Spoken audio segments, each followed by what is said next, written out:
Hello, friends, and welcome back to r/IDontWorkHereLady and our story for today. Delivery drivers don't work for that store, and no, you can't use my equipment either. And I'll be honest, even though it happened to me, I still can't believe there are people in the world that really act like this, and with my job, I see a lot of entitled drivers. Seriously, people act their worst around truck drivers, and most of us are just trying to make a living. The intro details are going to be a bit long, but I do apologize for that. Let's start off with a summary of my job. As I said, I'm a truck driver for a local sod company.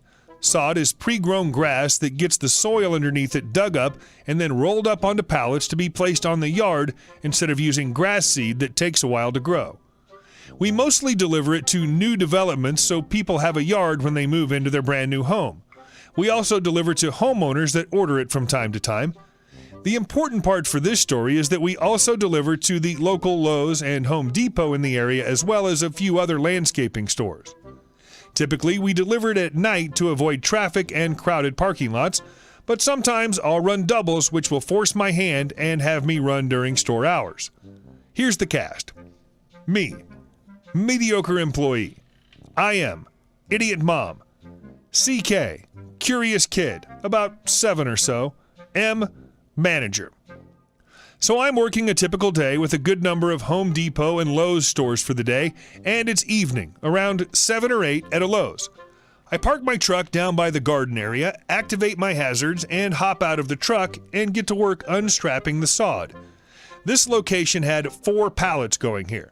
I turn on the forklift on my trailer so I can get myself unloaded. As I'm doing this, IM and CK are walking by, and CK gets real curious as to how my forklift gets on and off the trailer, and asks me before I hopped up onto the lift. I wondered that for a while myself before getting the job, so I was more than happy to answer. I explained to the kid that basically I put the forks of the lift in a slot on the trailer and lower the forks. Since it can't go down with the trailer holding it and the trailer's firmly on the ground, instead it lifts the forklift and then pull the forks in, but again firmly in the trailer, so instead it pulls the lift against the trailer. I do the opposite to get off. CK is wide-eyed at this, though I'm sure he doesn't quite get my explanation. Me, you're more than welcome to watch me get it off. CK, turning to his mom, can I, Mom? I am. Of course, dear. I just need to get mulch, so I'll be at the register paying for it. I thought of this as no big deal as the register was close by and in full view of where I was. I proceed to get on the lift and get it off the trailer, all while the kid watches in amazement. I go and take several of the pallets off the truck and place them in their designated spot. One of the pallets unfortunately breaks and falls apart.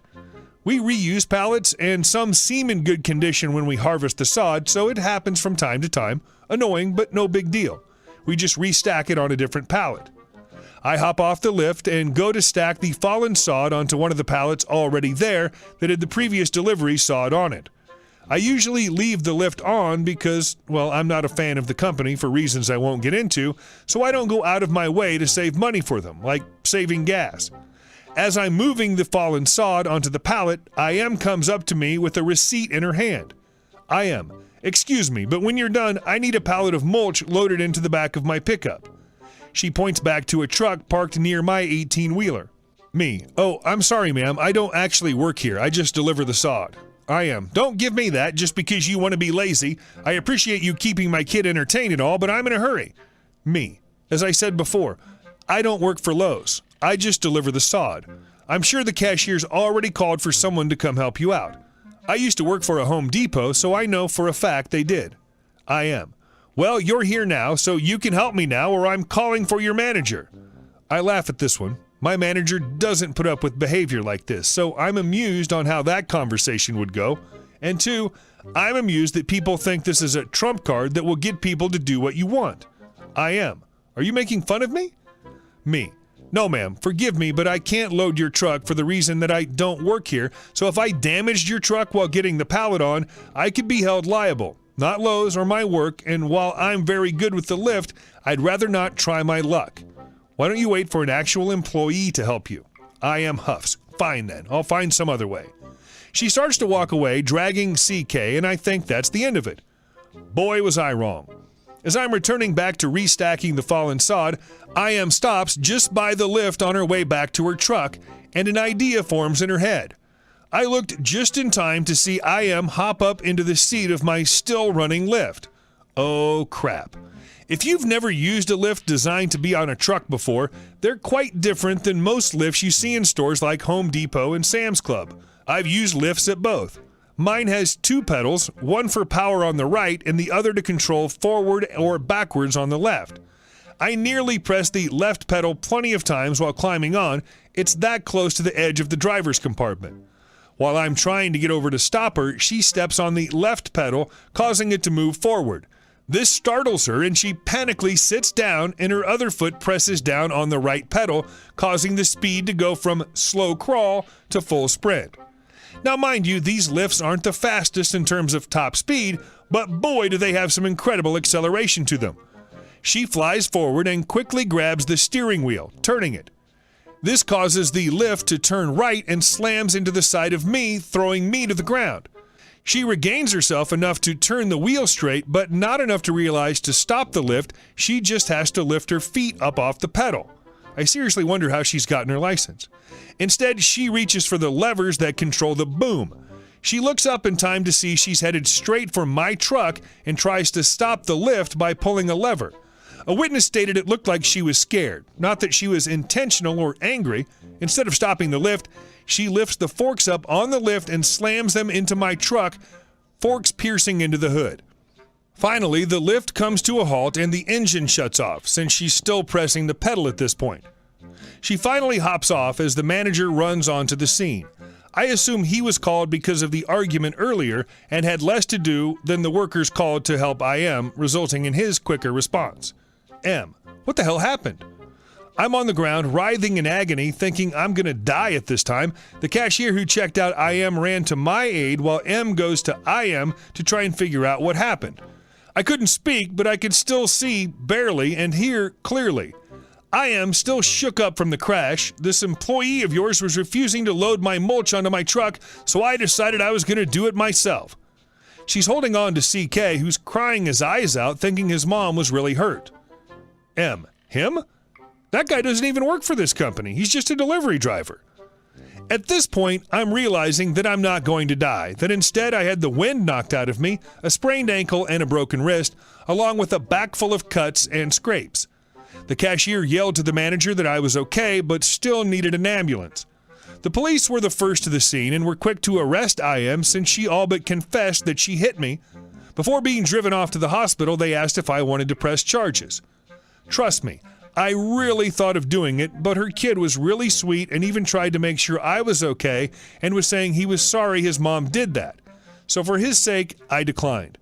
Besides, I was 3 hours away from where I live, so I'd have to come all the way back out here if I wanted to follow through with it every time there was a hearing, so that was the other reason. The officer did reassure me that with the camera and witness reports that she was going to get charged with destruction of property, disorderly conduct, and a few other charges, and that for those, I just needed to provide a written statement later. Her insurance also covered the damage to the truck, which totaled almost $30,000 due to a good chunk of damage being in the engine. My boss had to not only get a tow truck out there, but a replacement truck to grab the trailer, since the tow truck wasn't allowed to tow a trailer unless the truck was picked up from the side of the road. It's been 2 weeks now, and I'm fine and back on the job.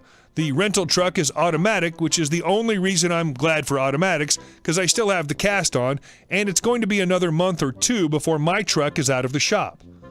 Last I heard was that IM pled guilty to all charges at the advice of her lawyer and had to spend 6 months in jail, do community service and probation. She was also banned from all Lowe's. No surprise there. And to answer the question of why I didn't just take it easy while my leg was still healing, I simply can't just sit around and do nothing. I've always had myself busy and done this since getting out of college. Also, I get paid way more working my job, even at half my normal time, than what the insurance is paying me being out. Edit. So one of the popular questions I keep getting asked is, why didn't I press charges on her? To be quite honest, it's mostly because of her son. Now, obviously, I'm not going to put our entire conversation for the sake of space, but we did talk a little more than I put in the story. He was a very cute kid and very curious of the world around him.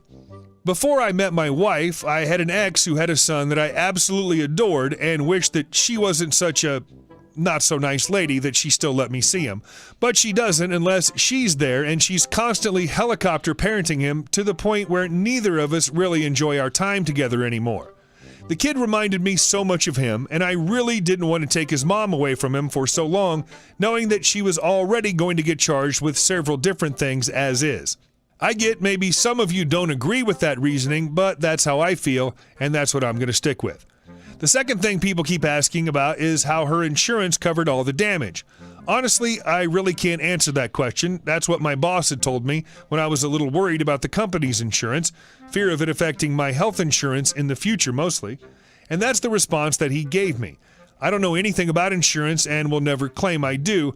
My boss is one of those guys who will yell at you for everything wrong you're doing, yet acts all buddy-buddy and tells you exactly what you want to hear when everything's fine and hunky-dory. All I know for sure is that my medical bills are paid, the truck is being repaired with no out-of-pocket to me, and my wages lost for the 2 weeks I was out are covered. Hey, thanks for watching. I hope you guys enjoyed the story, and I'll see you soon.